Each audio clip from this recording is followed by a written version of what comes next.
c'est par le fil de l'épée que les frères siamois Abd Shams et Hashim, fils de Abd Manaf, furent séparés. Dès le début, si l'on en croit un récit dont la valeur symbolique est très élevée, le sang coulait entre les deux clans éponymes de Quraysh, celui des Banu Hashim et celui des Banu Abd Shams, dont les Omeyyades ou Banu Umayya sont une fraction.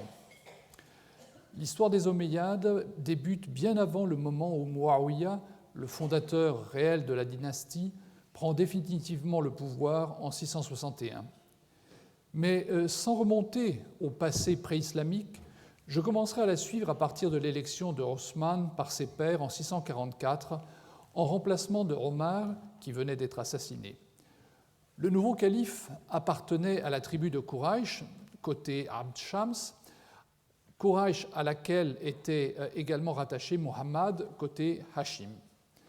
Mais au sein de cette structure complexe, Osman était un membre du clan Omeyyade avant tout, dont les relations, comme je l'ai dit, étaient tendues avec les Hashim.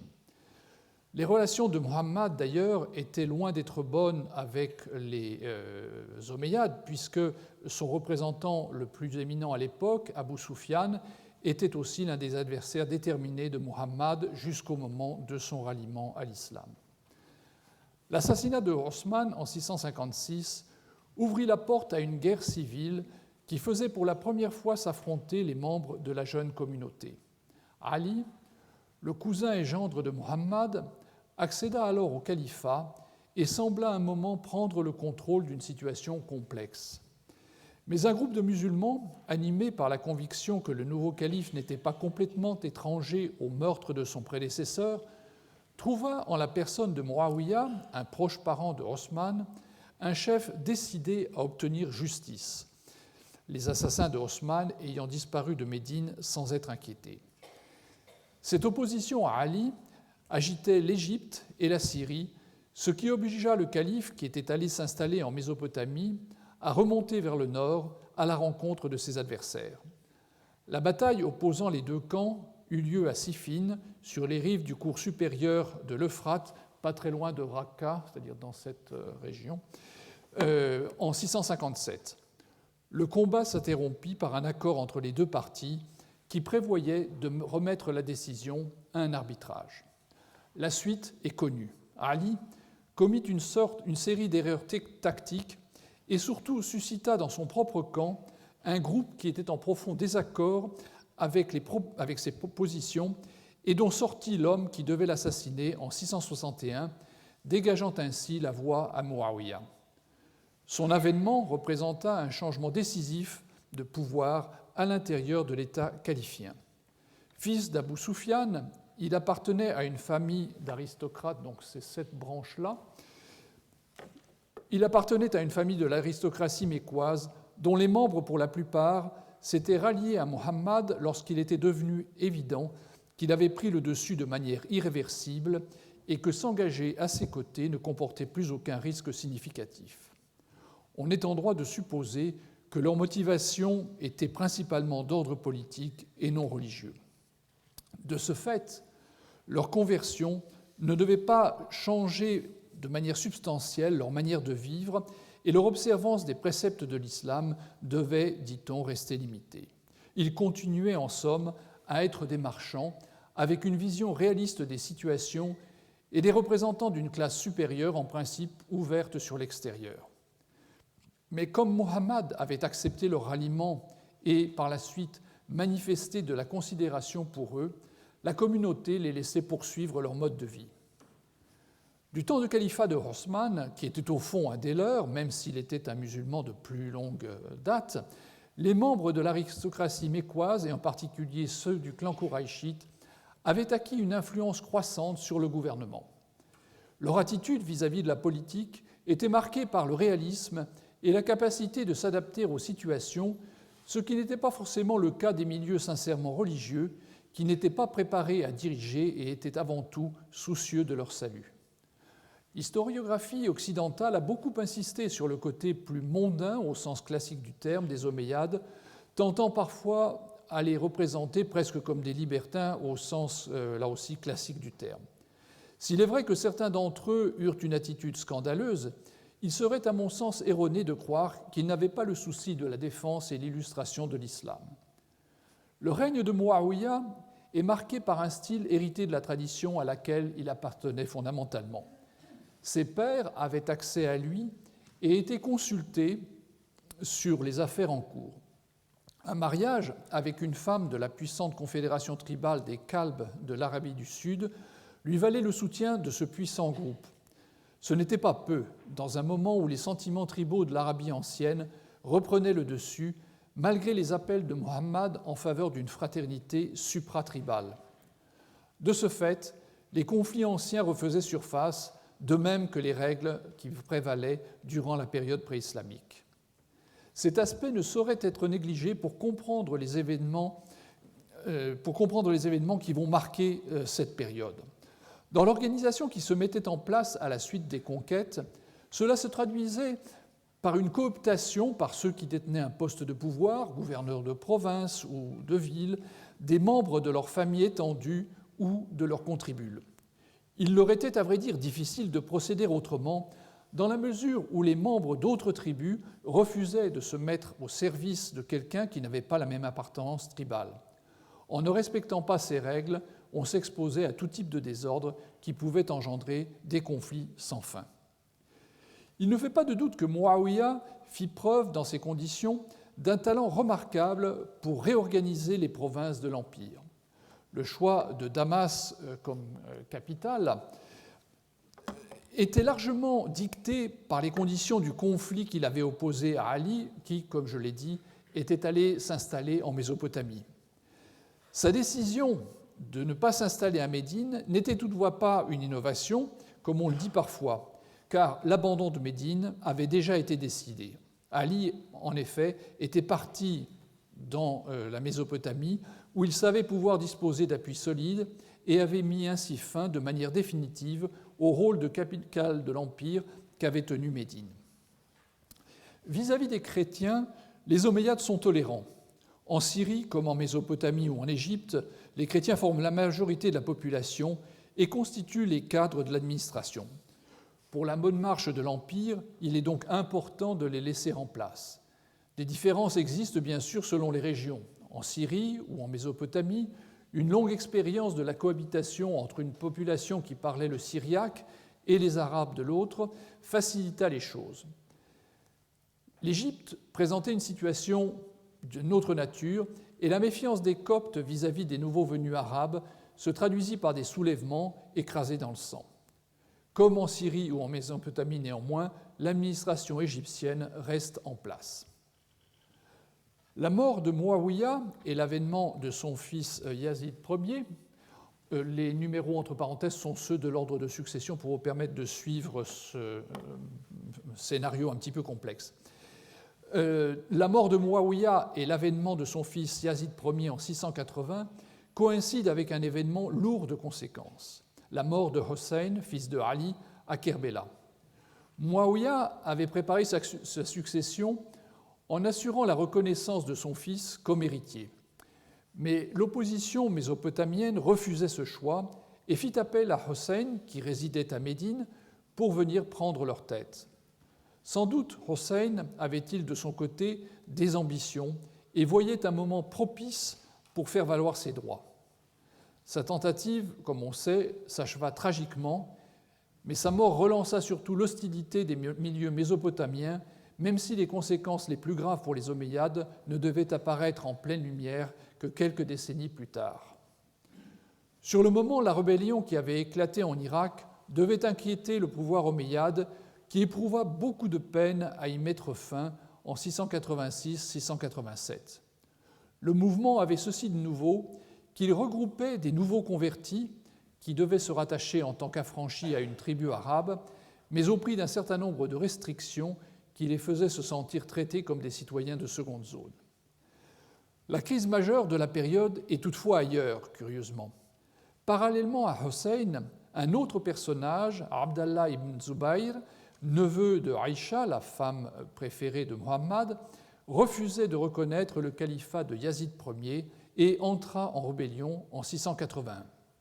Il reçut de nombreux soutiens et réussit à se maintenir dans le Hijaz, c'est-à-dire la région, la région qui est ici, autour de Médine et de la Mecque.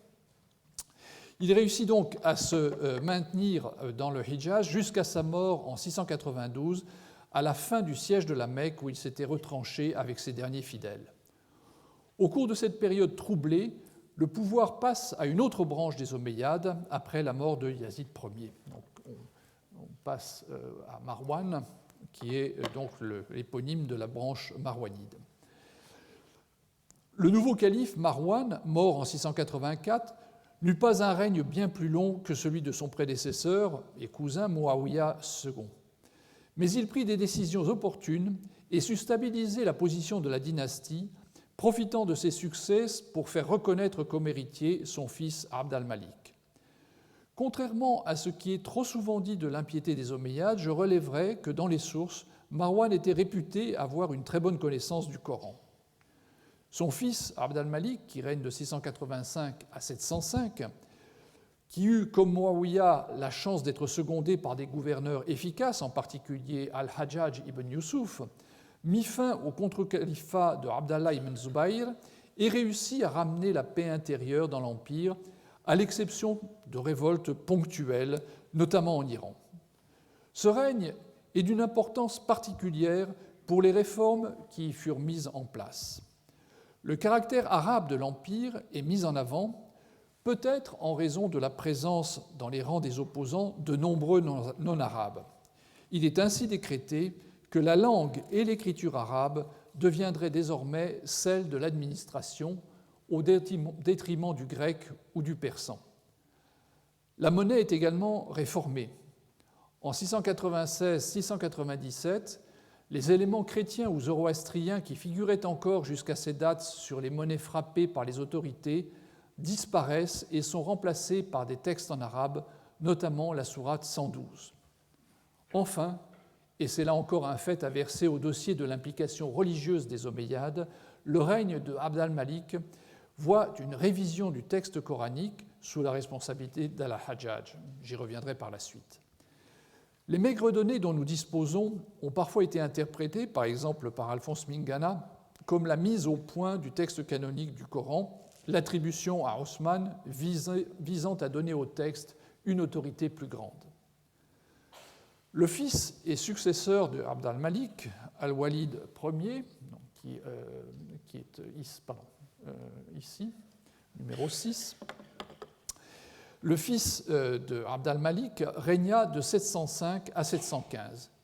Il fut, à l'instar de son père, un homme d'État compétent qui sut maintenir l'ordre dans l'Empire.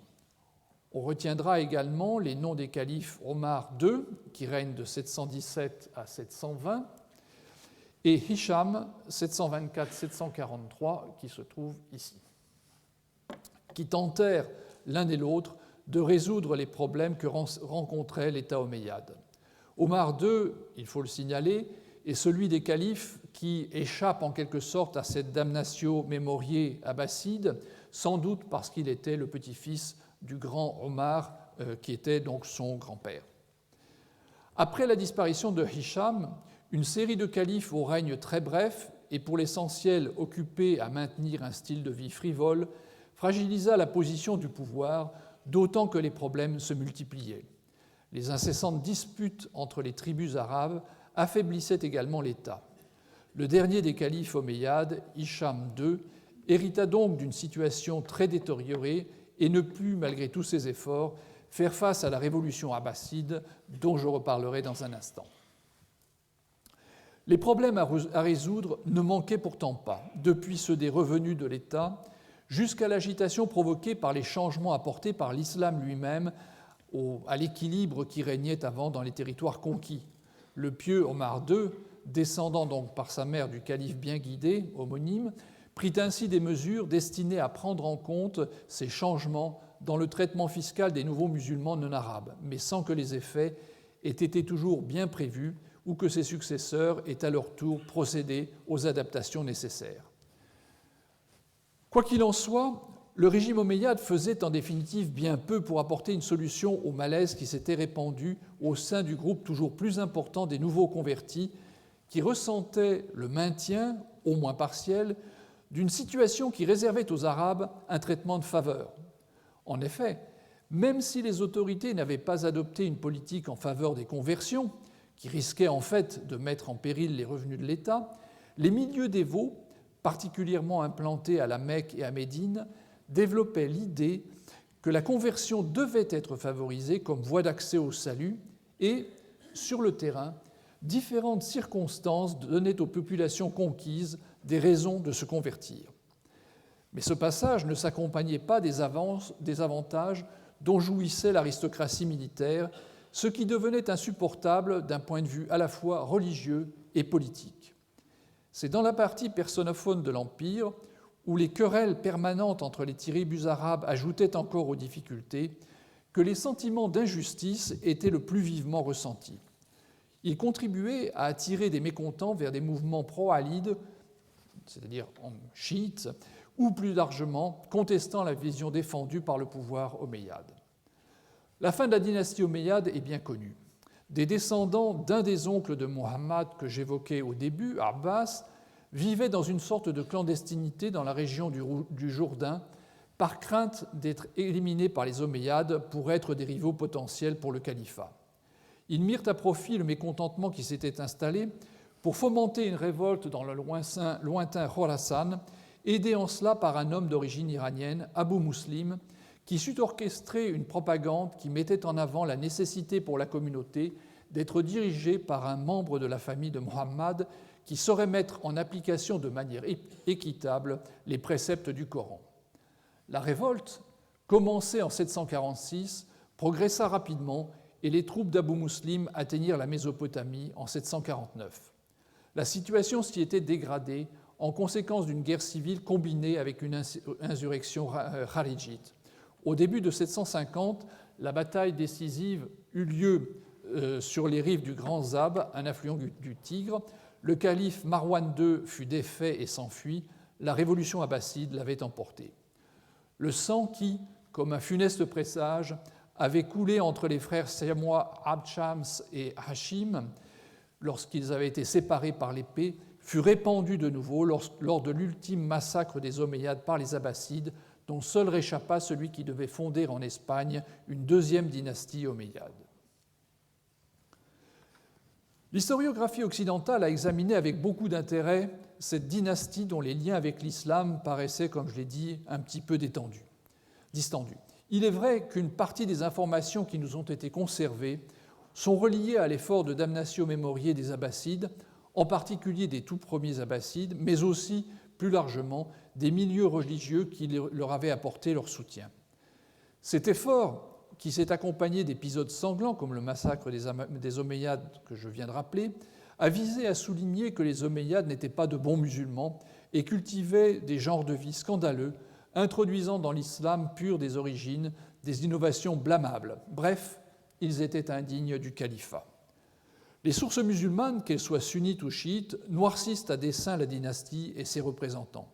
Le fait qu'ils descendent d'opposants presque jusqu'au-boutistes à l'islam les rendait a priori suspects de n'être que des musulmans superficiels et permettait de leur attribuer des intrigues machiavéliques et des habitudes condamnables.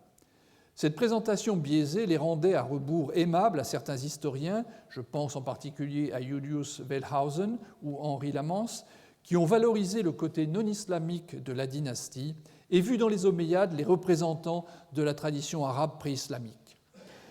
Les historiens plus récents bénéficient des résultats des fouilles archéologiques de sites d'époque omeyyade, de ceux de la numismatique ou encore de l'histoire de l'art, qui a beaucoup progressé depuis l'époque où, au début du XXe siècle, Wellhausen publiait son Das Arabische Reich und sein Sturz, où il présentait justement le côté sympathique des Omeyyades. L'école hypercritique, qui s'est beaucoup développée dans les années 70, en cherchant ces informations auprès d'auteurs non musulmans contemporains des faits, a fait entrer ces textes parmi les sources utilisées pour mieux comprendre la période. Et la réflexion sur l'historiographie musulmane, par exemple dans les travaux d'Albrecht Noth, a mis en évidence un certain nombre de traits qui demandent à être pris en compte au moment d'évaluer les récits relatifs à cette période. De son côté, l'art omeyyade est encore très marqué par celui de l'Antiquité tardive. Les nouveaux maîtres n'arrivaient pas avec une tradition architecturale bien établie, et ce qu'ils découvraient dans le croissant fertile et au-delà pouvait conduire, au moins dans un premier temps, à adopter ce qui se faisait ailleurs. En outre, les artistes, architectes ou artisans auxquels il fallait faire appel pour réaliser les monuments, dans la plupart des cas, étaient des non-musulmans, héritiers eux-mêmes d'une longue tradition. Pour satisfaire les commanditaires musulmans, ils devaient bien entendu tenir compte des nécessités propres à l'islam. Les monuments, puisque ce sont eux qui constituent la part la plus importante de notre documentation, reprennent donc le style et les conventions de l'art de l'Antiquité tardive. Il en a parfois découlé des erreurs d'attribution ou des questionnements qui se sont prolongés. Pendant un temps, par exemple, on a pensé que le palais de Mshata, dont la façade est en partie conservée au musée de Berlin, dont la façade est une des plus belles réussites de l'art omeyyade, était en fait une création byzantine. Il est vrai que certains des artisans qui ont travaillé à réaliser cette façade étaient probablement de culture plus byzantine que islamique. L'une des grandes entreprises des Omeyyades fut la construction de mosquées dans les grandes villes de l'Empire. À Damas, le fils de Abd al-Malik, al-Walid Ier, fit construire ce que nous appelons aujourd'hui la mosquée des Omeyyades sur l'emplacement de l'église Saint-Jean qui s'était elle-même installée dans un ancien temple romain. Dans une crypte y était vénérée la tête de Saint Jean-Baptiste que l'islam reconnaît comme Yahya ibn Zakaria. Les constructeurs musulmans démolirent l'église et conservèrent les murs de l'enceinte remontant au temple de l'époque romaine. Laissant au second plan l'extérieur du bâtiment côté ville, ils se concentrèrent sur la cour intérieure, que vous voyez ici, du moins partiellement, et la façade de la salle de prière qui est dominée par cette coupole. Les mosaïques que l'on peut toujours admirer dans la cour de la grande mosquée reprennent une pratique byzantine. Ce sont des artistes chrétiens, syriens, coptes, peut-être aussi grecs, qui furent chargés de revêtir les murs de la cour. Le décor de jardin et de villa dans un cadre arboré où coulent lentement des cours d'eau, où aucun être animé n'apparaît, ne relève directement d'aucune tradition connue. Le spectateur ne peut s'empêcher d'y reconnaître une allusion au paradis. S'agit-il toutefois, comme on l'a suggéré, d'un paradeisos, c'est-à-dire une sorte de parc d'agrément bien irrigué que les souverains se faisaient aménager pour leur plaisir, ou est-ce tout simplement une allusion à la Routa de Damas, c'est-à-dire l'oasis qui se trouve juste à côté de la ville et qui est arrosée par le Barada? Les discussions sur ce point se poursuivent. Le même Al-Walid fit également remodeler et décorer la mosquée de Médine. Pour cela, il fit venir des artisans chrétiens qui exécutèrent des mosaïques dont nous savons qu'elles ornaient également le mihrab où figurait une inscription consistant en une citation coranique. Ces travaux d'embellissement n'allaient pas de soi car les premières mosquées ne comportaient pas de décor du tout. C'est sous le règne de Abd al-Malik que les musulmans avaient commencé à orner leurs lieux de culte, mais des réticences subsistaient sans doute. De fait, la tradition rapporte que lorsqu'Al-Walid Ier eut fait décorer la mosquée de Médine, un vieillard qui était dans la foule au moment où le calife vint examiner les résultats de l'opération l'aurait hélé en disant, et je cite, « Nous avions bâti dans le style des mosquées, vous bâtissez dans le style des églises. » Mais bien sûr, je m'empresse de l'ajouter, tous ne partageaient pas cet avis, et on attribue à Ibn Abbas, une autorité en matière de religion, les propos suivants, et je le cite également, « Tu dois orner d'or les mosquées comme font les juifs et les chrétiens. » La réalisation du programme ornemental de la mosquée de Médine comportait donc des inscriptions en mosaïque, comme dans le dôme du rocher dont je vais parler dans un instant. Pour mener à bien cette entreprise, la tâche de concevoir l'inscription, réalisée par la suite par les artisans mosaïstes, fut confiée à un certain Khalid ibn Abi al-Hayyaj, qui s'était déjà fait connaître comme calligraphe pour des copies du Coran, de la poésie et des documents destinés au calife, comme nous le rapporte An-Nadim. Sur le mur de la Qibla, comme je le signalais, il conçut une inscription coranique qui comportait la fin du Coran de la sourate 91 à la sourate 114. De la petite série d'édifices religieux qui nous est restée, J'ai laissé pour la fin, même s'il est chronologiquement antérieur, puisqu'il remonte au règne de Abd al-Malik, le dôme du rocher, le monument sans doute le plus connu de l'époque omeyyade et probablement l'icône même de l'art musulman à l'heure actuelle. Mais cette popularité, doublée de nos jours d'une dimension politique, ne résout en rien la question fondamentale de la fonction de cet édifice. Le calife Abd al-Malik, dont le nom figurait sur le bandeau épigraphique du tambour du dôme du rocher, a été remplacé par celui d'un abbasside, et c'est pourtant l'Omeyyade qui est à l'origine de cette entreprise. Que voulait-il faire? Le rocher sur le mont du Temple est associé à des figures bibliques. Adam y aurait été enterré, Abraham y aurait sacrifié Isaac, et il est associé également à l'épisode du voyage nocturne de Mohammed que la tradition musulmane interprète comme le sens de la sourate 17. On y localise également à cet endroit le Saint des Saints du temple juif. Il n'est pas sûr qu'il ait été retenu par Abd al-Malik pour l'une ou l'autre de ces raisons. On a fait l'hypothèse qu'il voulait faire édifier à cet endroit un substitut de la Kaaba au moment où son compétiteur, Ibn az-Zubayr, tenait la Mecque, au moment de cette révolte dont j'ai parlé au début.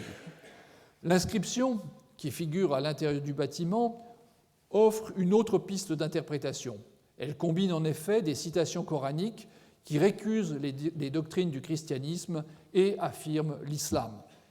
Cet élément et l'emplacement choisi pourraient donc, et c'est une autre hypothèse, viser à affirmer la place de l'islam remplaçant les religions qui l'ont précédé. Du point de vue de l'histoire de l'art, l'inscription montre également qu'au moment où le bâtiment fut terminé, la calligraphie arabe était pleinement constituée. Le rocher qui marque le centre de l'édifice est protégé par le dôme circulaire entouré par deux octogones qui donnent le plan caractéristique de cet édifice. La décoration intérieure, l'extérieur a été complètement rénové à l'époque ottomane puis au XXe siècle. La décoration intérieure est absolument somptueuse, mais ce qui frappe le plus que les plaques de marbre dont vous voyez le jeu sur les parties inférieures des murs, ce qui frappe le plus, ce sont les mosaïques qui occupent la partie supérieure de l'édifice. Des formes végétales, parfois réalistes, parfois recomposées, se mêlent à des bijoux, à des couronnes ou à des vases. Comme à Damas, les représentations d'êtres animés sont absentes. Le bâtiment est tellement dans la lignée de la tradition antique, tant pour son plan que pour l'organisation du décor, qu'on a pensé que ça n'était en fait pas vraiment une œuvre d'art musulmane, puisqu'il se rapproche beaucoup, par exemple, du Saint-Sépulcre. Les califes omeyyades, à part cette activité de construction de mosquées, étaient également très impliqués dans des constructions plus mondaines qui leur étaient destinées. Il est vrai qu'ils semblent avoir éprouvé un attachement modéré pour leur capitale de Damas. Certes, ils y étaient plus proches de leur sujet et ils trouvaient sans doute des distractions près des couvents chrétiens situés à proximité de la ville où on pouvait boire du vin et entendre des chanteurs ou des chanteuses. Et nous savons, même si rien n'en subsiste, que les Omeyyades avaient fait construire à côté de la mosquée, à Damas même, le palais d'Al-Hadra, où le calife pouvait commodément gagner la Maksura, c'est-à-dire l'enclos qui lui était réservé dans la salle de prière. Mais la construction de résidences princières aux portes du désert laisse penser qu'il souhaitait s'écarter de la capitale sans qu'on puisse donner une explication très satisfaisante. Est-ce, comme cela a été souvent dit, par nostalgie de la vie du désert? C'est l'explication la plus commune. Mais d'autres explications ont été avancées. Certains considèrent qu'il s'agissait de demeures associées à des exploitations agricoles, et ça pourrait être le cas du palais de Qasr al-Hayr al-Harbi, dont vous voyez ici la porte principale, qui a été remontée dans le musée national de Damas. Donc ça pourrait être une exploitation agricole. Une autre hypothèse étant qu'à proximité, il y avait des enclos dans lesquels on élevait des animaux pour, après ça, permettre au calife de chasser plus commodément. Le plus célèbre de ces palais, je l'ai dit, celui de Mshata, illustre parfaitement le problème posé par l'architecture omeyyade, si proche parfois de l'art de l'Antiquité tardive que pendant un temps, on a considéré que c'était un monument byzantin. Cette résidence, qui inclut pourtant une mosquée, est célèbre pour la riche décoration de ces triangles qui se succèdent sur les 4 côtés de l'édifice, même si, et c'est un détail intéressant, il y a quelques animaux, des oiseaux sur 3 façades, mais pas sur celle qui donne vers la Mecque, où le décor est parfaitement sans représentation d'être animé. À Qusair Amra, un autre de ces châteaux du désert, subsiste un petit ensemble constitué d'une résidence et de bains qui, comme vous le voyez, sont vraiment au milieu du désert. On pense que le commanditaire de cette construction fut le calife Al-Walid Ier. Les bains sont d'un intérêt particulier en raison de leur riche ensemble de fresques. Dans la nef centrale de la grande salle se trouve la plus fameuse d'entre elles, qui représente une série de figures royales qui se dirigent vers un groupe figuré sur une autre paroi, groupe où on a pensé pouvoir reconnaître le calife et son entourage. Les figures royales, comme vous voyez, l'état des fresques est assez déplorable, mais on peut encore identifier des inscriptions qui les permettaient de les identifier, et ces inscriptions désignaient successivement Caïsar, Rodorikos, Khosroès et Négus. C'est en caractère grec. Il s'agit donc de souverains vaincus par les Arabes, l'empereur byzantin, Caïsar, Rodrigue, dernier roi wisigothe d'Espagne, Khosroès, le dernier empereur perse, et Négus, donc c'est une appellation générique de l'empereur byzantin. 2 autres personnages qui viennent dans la file n'ont pas été identifiés parce que l'inscription a disparu. On a pensé pouvoir reconnaître l'empereur de Chine et un souverain indien qui compléterait ainsi la représentation du triomphe global, pratiquement, des armées arabes. Cette scène, bien sûr, donne une date pour l'édifice, puisque nous savons que Rodrigue a été défait sur le Guadalete en 711. Les fresques, qui ont de toute évidence été réalisées par des artistes chrétiens, mêlent des scènes associées aux activités qui se déroulaient dans les bains, mais aussi dans les environs de la résidence, comme les nombreuses scènes de chasse, comme ici cette chasse à l'onagre sur la nef principale. Le calife occupe une place de premier plan, soit dans l'attitude du souverain qui trônant, soit comme un protagoniste de scène qui le met en valeur. Cet ensemble de fresques présente donc un double intérêt historique. Elle livre d'une part des images de la vie palatiale, certes idéalisées, et elle pourrait avoir d'autre part comme but de manifester la légitimité du pouvoir omeyyade en récupérant à son bénéfice une iconographie impériale antérieure. Nous sommes beaucoup moins bien informés des autres aspects de l'art omeyyade. La céramique ou le travail des métaux sont moins connus, malgré le développement des recherches archéologiques. De fait, comme le remarquait il y a déjà plus d'un demi-siècle Georges Marsay, la céramique, et je le cite, la céramique musulmane est pratiquement inconnue avant le IIIe siècle de l'Hégire, c'est-à-dire le IXe siècle. C'est en particulier des fouilles de Suse, où la continuité d'occupation et la découverte de traces d'ateliers de potiers donnent plus de certitude aux attributions, que nous viennent des indications un peu plus claires sur ce à quoi a pu ressembler une céramique d'époque omeyyade, avec en particulier ce petit vase décoré de palmes et de palmiers dans des coloris bleu-gris, ocre, jaune ou vert émeraude. Le sujet que j'explore avec vous me conduit à examiner quelle a pu être la relation des Omeyyades avec le texte coranique. J'ai eu l'occasion de nuancer, dans ce que j'ai dit jusqu'à présent, l'image de grands seigneurs libertins qui leur a été attachée par la tradition postérieure. En fait, comme nous disent les sources musulmanes, des interventions sur le texte du Coran prirent place à l'époque omeyyade. La présentation qui en est faite dans les sources n'est bien sûr pas exempte de suspicions sur les motivations de l'entreprise. Mais sur le fond, elle confirme qu'une opération sur le texte a été menée vers la fin du VIIe siècle.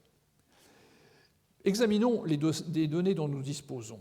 On a pensé que le calife Abd al-Malik aurait lui-même réalisé une compilation du texte, mais il me semble que dans le texte invoqué à l'appui de cette hypothèse, il ne s'agit en fait que d'un apprentissage par cœur, autre sens du verbe jama'a, comme je l'ai signalé déjà dans des présentations antérieures.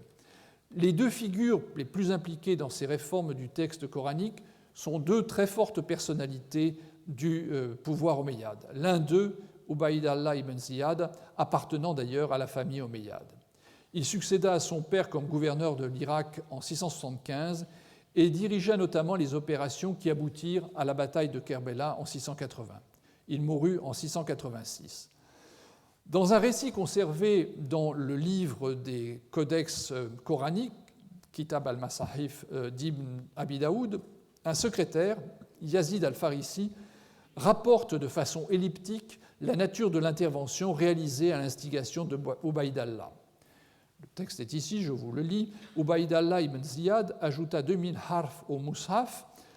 Lorsqu'Al-Hajjaj ibn Yusuf arriva, il apprit cela. Il demanda « Qui a été chargé de cela pour Ubayd Allah ?» On lui répondit « C'est Yazid al-Farisi qui en a été chargé. » Al-Hajjaj me fit convoquer. Je me rendis à la convocation, ne doutant pas qu'il allait me faire mettre à mort. Lorsque j'entrai chez lui, il me dit « Qu'est-ce qu'il a pris à Ibn Ziyad de faire ajouter 2000 harfs au Musaf ?» Je lui répondis « Dieu ayant préservé l'émir de naître à la Kalla de Basra, c'est à moi que la tâche a été confiée. » Tu as raison, me dit-il, et il me libéra. C'est-à-dire qu'il rejette la responsabilité sur l'autre en disant c'est parce que je n'étais pas au pouvoir que c'est à moi qu'on a donné ce travail. Le texte commande par la suite, le texte d'Ibn Abi Daoud commande par la suite que cette augmentation consistait à introduire des alifs dans les verbes kana et kala. Le récit que vous avez sous les yeux met en scène le deuxième personnage de premier plan de la période, Al-Hajjaj ibn Yusuf, qui est mort en 714 et qui fut également gouverneur de l'Irak. Sa position semble, sinon critique, du moins prudente à propos de l'intervention de Ubayd Allah. Il est pourtant l'un des protagonistes d'une deuxième opération touchant le texte dont la portée dépasse, me semble-t-il, largement celle de son prédécesseur. Omar Hamdan, dans un livre qu'il a publié récemment, propose de regrouper toutes ces retouches apportées au texte du Coran à l'intérieur de ce qu'il a baptisé le Masahif Project, le projet des codex coraniques. L'intervention semble avoir visé à contrôler l'état du texte, puisqu'on lui attribue la décision de faire dénombrer les lettres du Coran, une opération qui permet ensuite de déterminer les différentes divisions du texte en moitié, en tiers, en quart, en cinquième, etc. Mais il procéda également à des corrections du texte et serait à l'origine de la séparation des sourates par un trait ou un décor linéaire. À ses côtés se trouve un personnage moins contestable, Hassan al-Basri, qui est notamment connu comme transmetteur d'un système de lecture, une qira, qui ne sera pas canonisé à la fin du IXe siècle. Al-Hajjaj est présenté dans certaines sources comme un ancien maître d'école de Taïf, dans le sud de l'Arabie saoudite actuelle, sans doute avec une intention critique de dire que c'était un personnage de peu d'importance. Mais plus qu'un souci scolaire dans cette entreprise, il me semble qu'il faut discerner, dans le dénombrement des lettres par exemple, une imitation d'une pratique scribale juive qui est associée au mode de transmission écrit de la Torah. C'est-à-dire qu'en comptant les lettres, en fait, Al-Hajjaj aurait visé à déterminer le nombre de lettres de la version de référence. Toutes celles qui en auraient eu plus ou en auraient eu moins n'auraient bien sûr pas été de statut canonique.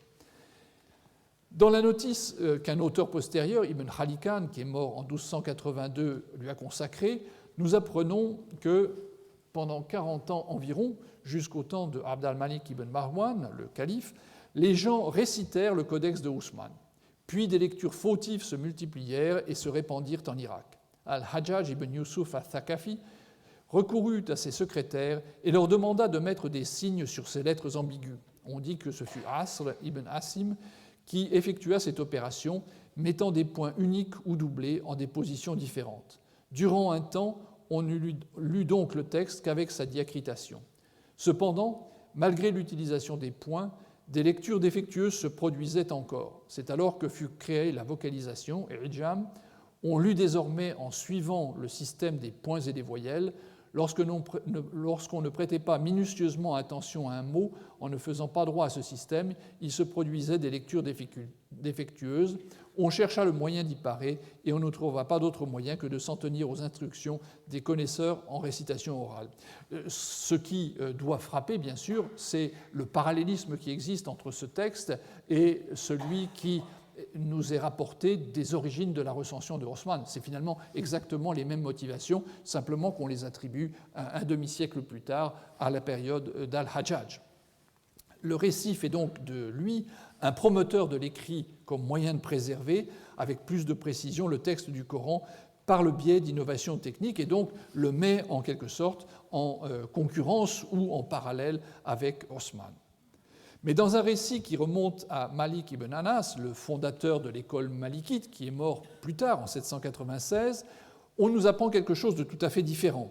Le texte nous a été conservé par un auteur égyptien qui est mort au début du XVIe siècle, As-Samoudi, mais qui conserve dans son œuvre des matériaux plus anciens. Il rapporte que Al-Hajjaj ibn Yusuf fut le premier à envoyer des mushaf dans les grandes villes. Il en envoya un grand à Médine. Il fut le premier à envoyer des mushaf dans les villes. Celui qu'il envoya à Médine était dans un coffre à la droite du portique qui avait été construit pour indiquer là où se tenait le prophète. On l'ouvrait le vendredi et le jeudi et on y lisait à la prière de l'aube. Les informations de Malik sur des épisodes de l'histoire médinoise sont généralement fiables puisqu'il a lui-même vécu à Médine. Il est à relever que dans cette présentation, on retrouve un thème qui vous est sans doute familier maintenant, celui de l'envoi de copies réalisées dans un contexte officiel en direction des grandes villes de l'Empire. On attribue donc, dans ce cas précis, à Al-Hajjaj, il aurait été le premier à le faire, et non à Haussmann, l'initiative d'envoyer pour la première fois des copies du Coran dans les grandes villes de l'Empire.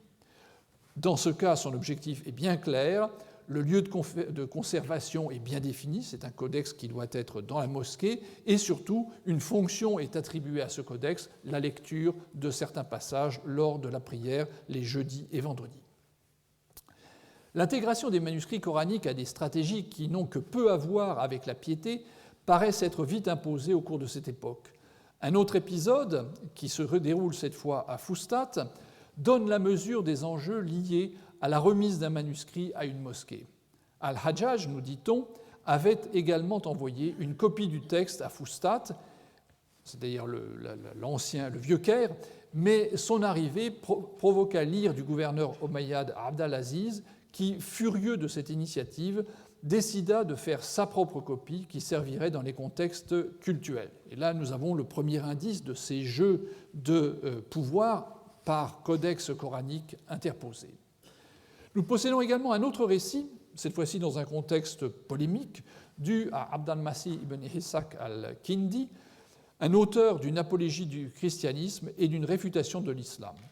L'auteur semble être un chrétien nestorien qui travaillait dans l'administration abbasside sous le règne du calife al-Mamoun, c'est-à-dire entre 813 et 833. Il paraît, au demeurant, très bien informé sur les événements qui entourent la mise par écrit du Coran. Je le lis. Puis ce fut l'intervention d'Al-Hajjaj ibn Yusuf qui ne laissa aucun recueil sans le saisir. Il en fit tomber bien des versets et il en ajouta d'autres qui, selon certains, étaient relatifs aux hommes des Banu Umayya ou des Banu al-Abbas, désignés par leur propre nom. Une copie, conforme à la recension voulue par Al-Hajjaj, fut faite en 6 exemplaires. Un fut envoyé en Égypte, un autre à Damas, le 3e à Médine, le 4e à la Mecque, le 5e à Koufa et le dernier à Basra. Mais quant aux autres recueils antérieurs, il les mit dans l'huile brouillante et les détruisit, imitant en cela Haussmann. Donc, on retrouve le même scénario, simplement dans le cas présent, notre auteur reconnaît que Haussmann avait déjà pris cette initiative auparavant. Omar Hamdan, dont j'ai cité déjà le nom tout à l'heure, a compilé les différentes sources d'informations techniques relatives aux modifications apportées par Al-Hajjaj au texte coranique. Leur portée semble moindre que ce que laisse entendre Al-Kindi. Mais il est vrai que l'interprétation de Hamdan reste aussi littérale que possible dans la présentation proposée par la tradition musulmane, et donc il essaye de limiter, dans l'explication qu'il donne, la portée des changements à disons au strict minimum, et ne relève finalement que 11 points du texte coranique qui auraient été véritablement modifiés, c'est-à-dire, somme toute, très peu. Dans une autre publication, où il s'attaque cette fois-ci à un récit célèbre, où Aïcha, la veuve de Muhammad, dit qu'il y a dans le Coran des fautes de grammaire, et même chose, donc Omar Hamdan déploie beaucoup d'efforts pour montrer que finalement le texte du Coran n'avait pas à être modifié et que les fautes étaient finalement pas vraiment des fautes. Le processus de canonisation s'accompagne bien sûr non seulement de la fixation du texte de référence, mais aussi de l'élimination des recensions concurrentes. Le thème de la destruction des copies antérieures intervient comme en contrepoint dans différents récits de la mise par écrit. Leur précision, dans le cas d'Al-Hajjaj, va même jusqu'à donner le montant versé aux propriétaires qui doivent céder leurs manuscrits. La dernière destruction dont nous avons l'écho est de nature hautement symbolique et peut-être justement destinée à représenter une critique de l'absence de scrupules de Al-Hajjaj et, au-delà de lui, des Omeyyades. Lorsque Marwan était gouverneur de Médine, il envoya quelqu'un à Hafsa, donc la veuve de Muhammad, la fille de Omar, pour lui réclamer les feuillets afin de les brûler, car il craignait qu'il y ait des divergences entre l'une ou l'autre partie de l'écriture. Elle refusa de les lui envoyer. Ibn Shihab az-Zuhri, le célèbre traditionniste, a dit « Salim ibn Abdallah m'a rapporté ceci. Lorsque Hafsa mourut, Marwan envoya à Abdallah, le frère de Hafsa, l'ordre express de lui envoyer les feuillets de Hafsa. Abdallah ibn Omar les lui envoya. Marwan les déchira et les brûla, de crainte qu'il ne s'y trouvât en quelques passages une divergence avec ceux qu'avait copié Osman. Pardon, j'ai fait un lapsus, c'était Marwan qui était chargé de détruire, donc qui se trouve critiqué pour avoir fait disparaître cet exemplaire du Coran. Ces différents témoignages convergent. Le texte coranique a fait l'objet d'une révision sous les Omeyyades, et ce, dans un cadre officiel. Par texte coranique, je veux parler de la recension haussmannienne, celle qui est soutenue par le pouvoir.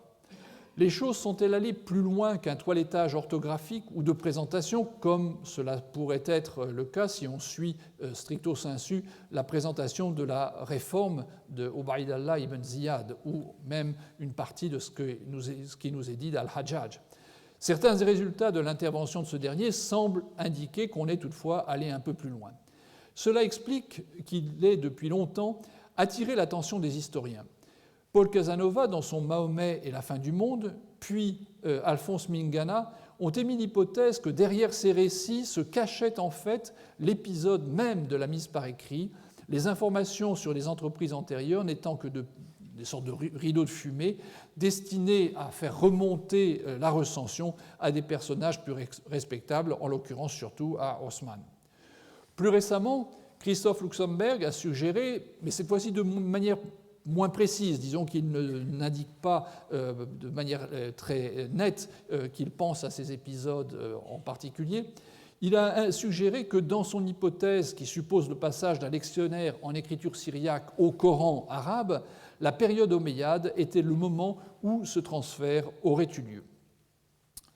Comme je l'ai déjà signalé, les Omeyyades ont été noircis par la propagande abbasside qui a mis en avant des comportements scandaleux, bien éloignés de la pratique de l'islam.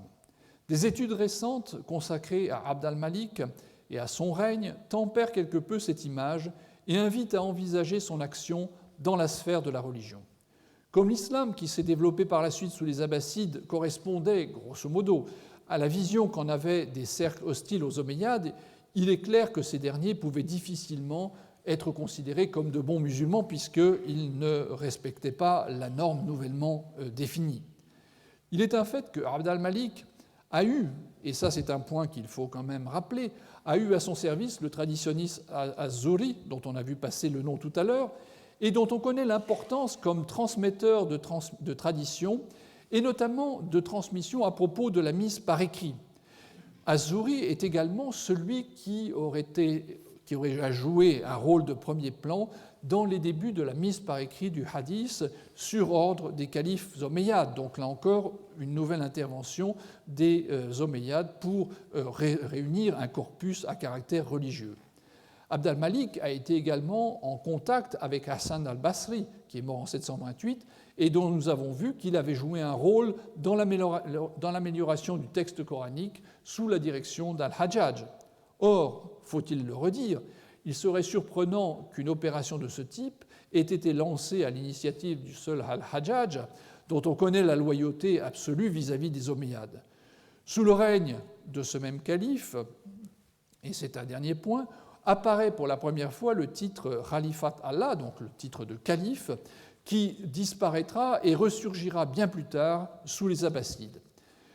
Ce sont certes des informations éparpillées dans les sources arabes, mais ces informations laissent entrevoir un souverain actif dans les affaires religieuses, visiblement au fait des problèmes de son temps.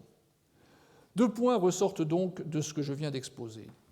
D'une part, les Omeyyades, du moins certains d'entre eux, dans les premiers, notamment Abd al-Malik, se sont effectivement intéressés de très près au Coran et à sa préservation par écrit.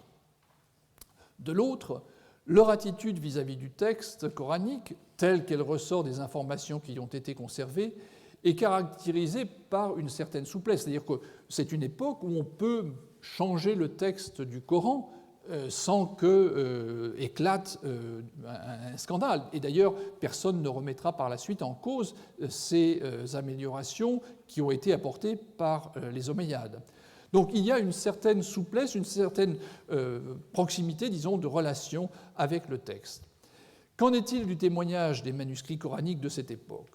Au cours des semaines qui viennent, nous tenterons de faire le point sur la production de cette époque, voir comment elle se présentait, et surtout essayer de comprendre ce qu'elle peut nous apprendre sur le texte du Coran, ce qu'elle peut nous apprendre sur cette période, et ce qu'elle peut nous apprendre sur les communautés musulmanes de cet âge.